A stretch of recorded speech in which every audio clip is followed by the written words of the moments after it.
کے باوجود جو ہے یہ غیر اطمینانی بھی ہے، کیونکہ دہشت گردی بڑھتی جا رہی ہے۔ اب دہشت گردی جو ہے وہ افغانستان پاکستان سے ٹریول کرتی ہوئی جو ہے وہ آسٹریلیا آپ کے ملک تک جا پہنچی ہے۔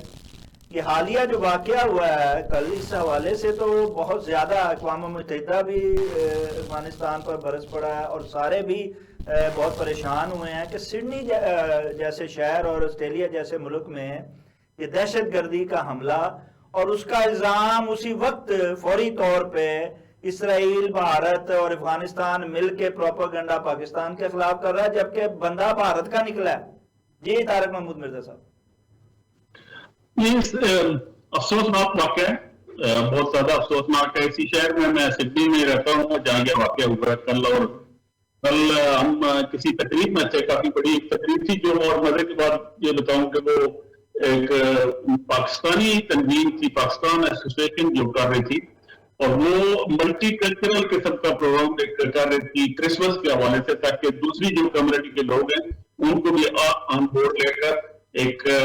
اچھا خوشگوار جیسے میسج ہوتا ہے کہ ہم ساری کمیونٹی کے ساتھ ہیں اور ہم آسٹریلیا کے بھی ساتھ ہیں،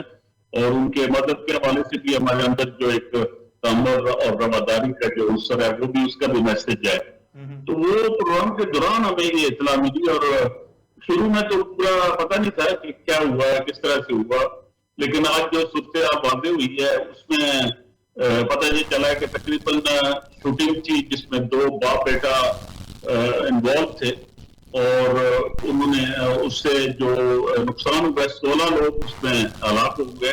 اور 30-40 کے قریب جو ہے وہ زخمی ہیں، اور مزید جو ہے کہ پینک بہت پھیل گیا ہے۔ اور سب سے بڑی بات یہ ہے کہ مسلمان جتنے بھی ہیں، چاہے وہ آسٹریلیا میں ہیں یا دوسرے جو یورپین کنٹری میں یا امریکہ میں یا نان مسلم جو ورلڈ ہے،